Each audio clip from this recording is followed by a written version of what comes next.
लगवाने से क्या रोजा टूट जाता है या मकरूह हो जाता है? माशाअल्लाह, सवाल बहुत जानदार भी है और शानदार भी है।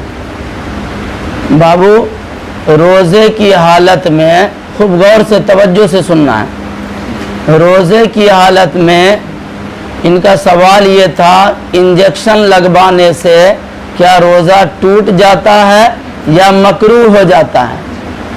बहुत जानदार सवाल है। याद रखिए, रोज़े की हालत में इंजेक्शन लगवाने से न तो रोज़ा टूटता है और न मकरूह होता है। आपने कहा रोज़ा टूट जाता है या मकरूह हो जाता है। टूटता भी नहीं है इंजेक्शन लगवाने से और मकरूह भी नहीं होता। हाँ, अलबत्ता अगर किसी ने ताकत के लिए, अंदर की कुव्वत के लिए अगर इंजेक्शन लगवाया है तो ऐसे मौके पर फिर फुक़हा का इख्तिलाफ है कि टूट जाएगा। फिर ऐसे मौके पर टूट जाएगा रोज़ा, लेकिन बीमारी और किसी मर्ज की वजह से अगर किसी ने इंजेक्शन लगवाया तो ना तो मकरूह है और ना रोज़ा टूटेगा, तो है ही नहीं। ठीक है, बात शायद समझ में आ गई होगी। अस्सलामु अलैकुम व रहमतुल्लाह। हज़रत, मेरा एक सवाल है कि अभी रमज़ान मुबारक का महीना चल रहा है, तो रमज़ान के बाद लोग रोज़ा तोड़ देते हैं, तो तोड़ने का क्या कफ़ारा दिया जाएगा या फिर से वो रोज़ा रखा जाएगा? जैसे बाद लोग मार्केटिंग करने के लिए जाते हैं, तो मार्केटिंग करने के दरमियान प्याज की शिद्दत इतनी गहरी होती है कि वो रोज़ा को तोड़ लेते हैं, तो इसके लिए क्या उसूल जाता है? अच्छा, आप पूछना ये चाह रहे हैं कि रमज़ानुल मुबारक के रोज़ा टूटने पर वो कौन सा मरहला है जिसके टूटने पर कज़ा है सिर्फ, और वो कौन सा मरहला है जिसके टूटने पर कज़ा और कफ़ारा दोनों लाजिम है? अब देखिए, इस बात को समझने के लिए एक उसूल समझ लीजिए।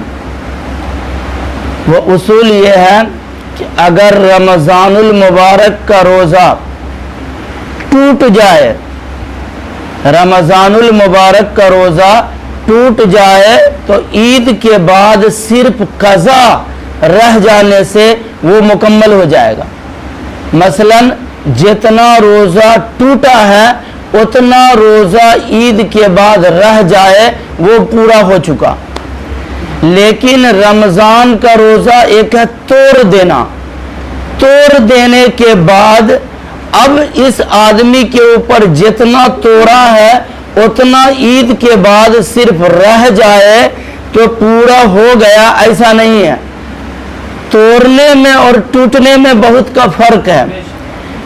अब तोड़ने में ये माना जाएगा कि इसने रोज़ा तोड़ा है, अब इसका फेल शामिल है उसमें, लिहाजा इस आदमी को अगर एक रोज़ा इसने तोड़ा है तो रमज़ान के बाद 60 रोज़े लगातार मुसलसल इनको रखने पड़ेंगे।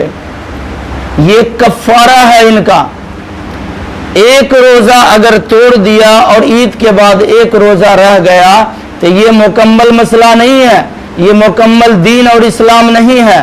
इसलिए ईद के बाद इनको 60 रोज़ा रहना पड़ेगा। तोड़ देने का मसला ये है कि जैसे आम तौर पे, अभी कुछ देर पहले आपका सवाल था कि आम तौर पे मार्केटिंग के वक्त आदमी को प्यास और भूख ज़्यादा तड़पाती है, उस वजह से खुसूसी तौर पे आम तौर पे औरतें जो होती है वो मार्केट जाने के बाद वहाँ मार्केटों के अंदर खरीदारी करते करते करते करते इतना मशगूल और इतना मसरूफ़ हो जाती है कि कभी भूख की तरफ और कभी प्यास की शिद्दत, इनकी वजह से मजबूर आकर के वो रोज़ा तोड़ देती है। ये रोज़ा तोड़ देना हुआ। यही औरत जब हल्की फुल्की प्यास की शिद्दत हुई, भूख का एहसास हुआ, रोज़ा तोड़ दे, तो ये औरत ईद के बाद 60 रोज़ा कज़ा रहेगी। ये है इसके कफ़ारा। लगातार 60 रखने पड़ेंगे। और अगर इसने एक कम 59 रोजा रह करके किसी वजह से 60वां रोजा छोड़ दी रहना, तो ये सारे रोजे फिर इसके साकित और बेकार हो जाएंगे। फिर से इनको 1 से लेकर 60 रोजा तक इनको रहना पड़ेगा। लेकिन याद रखिए, यही औरत रोजा तोड़ दी है तो ये मसला है। यही औरत मार्केटिंग करते करते उसी दौरान अगर इसके अय्याम, मखसूस अय्याम शुरू हो जाए और खास दिन दाखिल हो जाने की वजह से रोजा अगर टूट जाए, उसे मार्केट के अंदर हो या घर के अंदर हो, कहीं भी हो, इसी औरत का अगर इसके मखसूस अय्याम की वजह से रोजा टूटा है तो इसकी वजह से जितने रोजे इसके टूटे हैं, ईद के बाद सिर्फ उतने रोजे ये औरतें रहेगी, इसका पूरा हो गया। लेकिन खास ख्याल रखिए, यही औरत अगर इसने मार्केटिंग की वजह से अगर भूख और प्यास को ताब न ला पाई, इतनी ताब की ना कि मर जाती, बस एहसास हुई भूख और प्यास की और देखा कि कोई देखने वाला है नहीं, अल्लाह तो गफूर रहीम है, अल्लाह अरहमुर राहिमीन है, गफूर रहीम है, वो तो माफ करने वालों में सबसे ज्यादा माफ करने वाले हैं। कौन देखने आया है? पतली गली से किसी होटल में गए, अब पानी भर पेट पी लिया, हल्का फुल्का नाश्ता भी खा लिया, ये रोजा टूटना हुआ। अब यही औरत इनको तोड़ने की वजह से 60 रोजे रहेगी। शायद तफसील के साथ बात समझ में आ गई होगी। जी, अल्हम्दुलिल्लाह समझ में आ गई। चलिए।